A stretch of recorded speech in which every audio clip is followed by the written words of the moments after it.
مساء أو صباح الخير وحلقة جديدة أوي يعني من تاريخ على ورق. تاريخنا النهاردة ملوش علاقة بالجانب الرياضي، ولكن هو له علاقة بالجانب الخاص بالنجاح.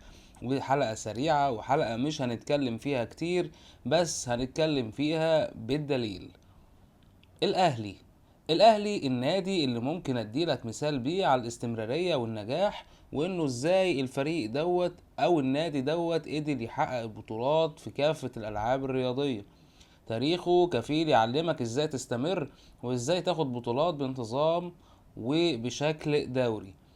الحقيقة الحلقة النهاردة ملهاش علاقة بالانتماءات، لكن احنا بنتكلم عن تاريخ المؤسسة الناجحة بشكل دائم.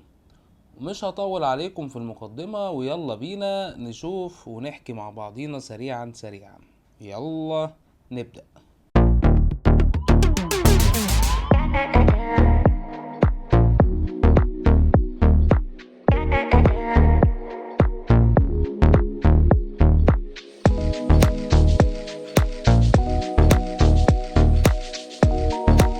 سنة 1907 يتأسس النادي الأهلي على إيد الإنجليزي مستر ميتشل أنس، وكأن بتأسيسه ده بيدي نكهة إنجليزية للفريق بقية عمره.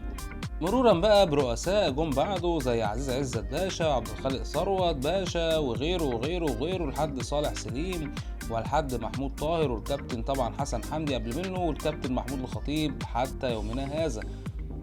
والحقيقة ان احنا لما بنيجي نبص على رؤساء النادي الاهلي بناخد بالنا من حاجة مهمة جدا، ان كل رئيس نادي تولى كان في جعبته مسؤولية كبيرة جدا، وان هو لازم يحقق قدر كبير جدا من البطولات، ومسؤولية على النادي ان هو لازم يحقق اكبر قدر من البطولات. هتلاقي كل رئيس نادي عنده بطولات كتيرة جدا، وهتلاقي في الاونة الاخيرة خصوصا من وقت المايسترو صالح سليم والاهلي بياخد بطولات كتيرة جدا.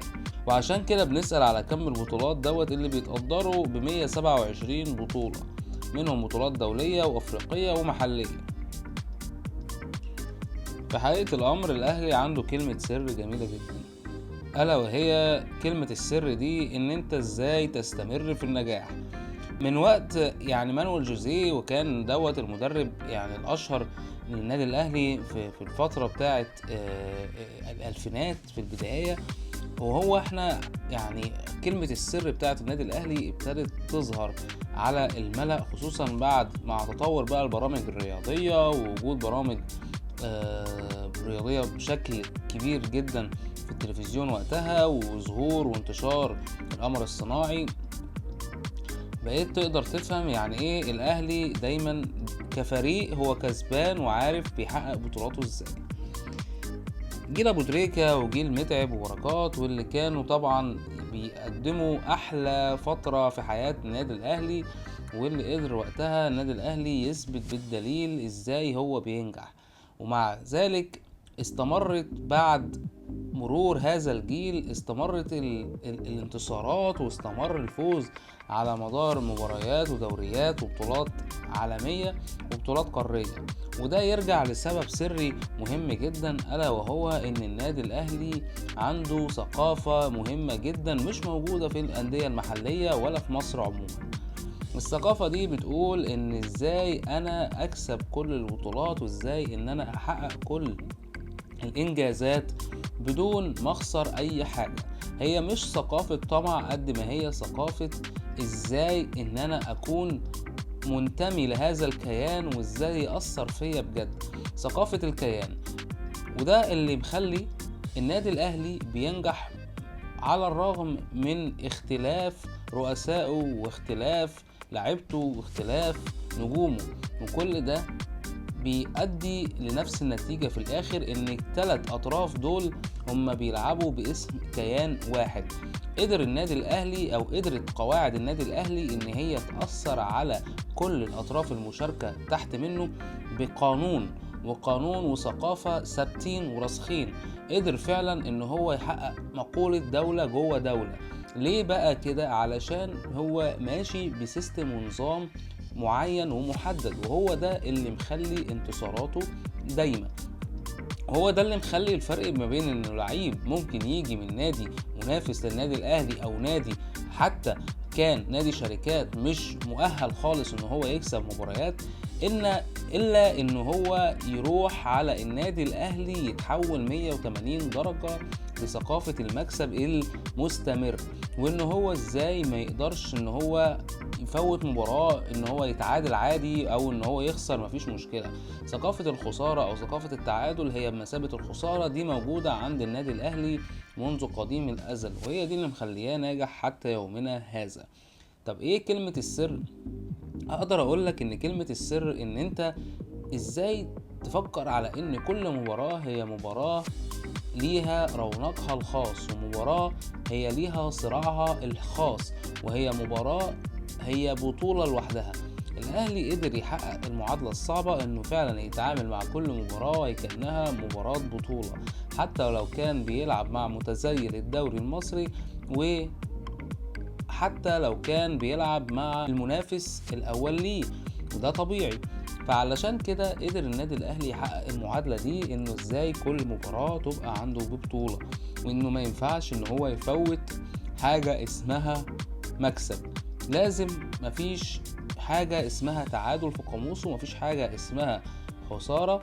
ده لان النادي الاهلي دايما معود جمهوره على ده. ارجع واقول السبب ان النظام اللي حطه النادي الاهلي قدر فعلا ان هو يتفوق على الجميع، ويخلي فكرة ان الاهلي فوق الجميع دي، هو الاهلي فوق كل الناس اللي شغالين تحت منه. هو الاهلي فوق رؤسائه وفوق لعيبته ونجومه، قانونه هو الثابت. عشان كده قدروا يحققوا هي النقطة دي.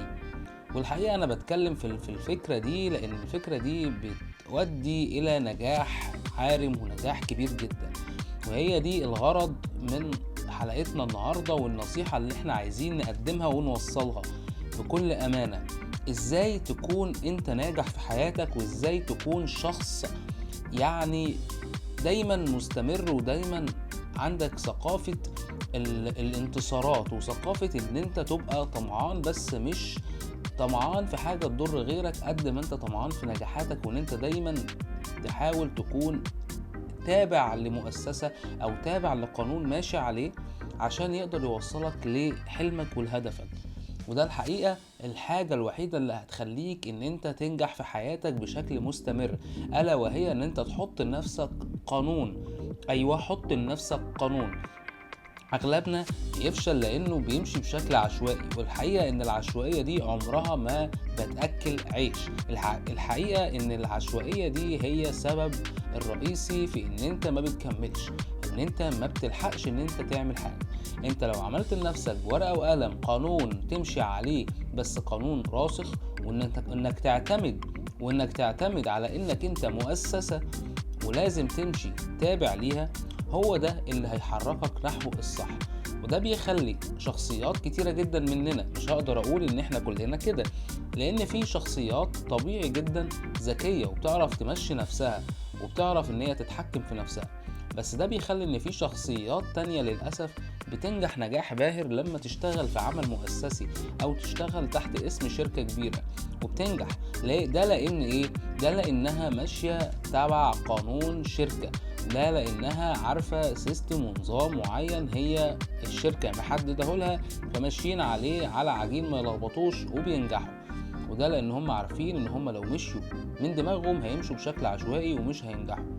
وانا هنا ما بشجعش على ان انت تترك عملك، ولكن انا بشجع على ان انت تستقل بذاتك، وده الافضل.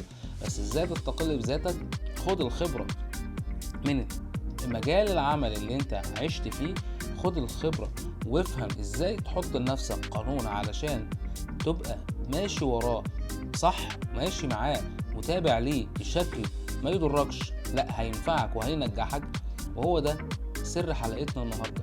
شوف وتعلم من النادي الاهلي، وشوف النادي الاهلي ازاي قدر مش بس في كرة القدم يمشي العقيدة بتاعته والقانون بتاعه على كل الالعاب الرياضية، وان ازاي فعلا ما تلاقيش فيه انفصال ما بين مثلا كرة الطايرة واليد او كرة السلة وما بين كرة القدم، لا هتلاقي حتى يعني انا هضرب مثال هو غريب شويه، هو ملوش علاقه بقانون النادي، ولكن هتلاقي العقيده الراسخه عند كمان اللعيبه تلاقي ان اللعيبه هم جمهور، وهتلاقي اللعيبه حافظه اغاني الجمهور، وهتلاقي اللعيبه حافظه اغاني الجمهور اللي هو جمهور كره القدم، وهتلاقي جمهور كره القدم هو جمهور كره الطايره والسله واليد، وهتلاقي ان في حاجة مشتركة وعامل مشترك بين كل الألعاب الرياضية داخل النادي الأهلي، ألا وهو شعار النادي الأهلي والانتماء. هتلاقيهم كلهم فعلا عندهم انتماء وقافلين على نفسهم، بمعنى ان الانتماء ده والنادي دوت هو فعلا قانونه هو اللي منجحه. حقيقة النادي الأهلي على مر العصور، وآخر حاجة هقولها في حلقتنا النهاردة، قانونه هو اللي منجحه. خلصت حلقتنا النهاردة من تاريخ على ورق. أتمنى كلنا ننجح، وإن احنا كلنا نتعلم من مؤسسة النادي الأهلي. والنهاردة في حلقتنا النهاردة أنا بس كنت بتكلم على نموذج. الحلقات الجاية هتكلم على نماذج أخرى، مش شرط إنها تكون مؤسسات، ممكن نتكلم على أشخاص بحد عينها وإنها تكون هي من أنجح الشخصيات. انتظروا حلقات قادمة قوية. أشوفكم في حلقة جديدة من تاريخ على ورق. سلام.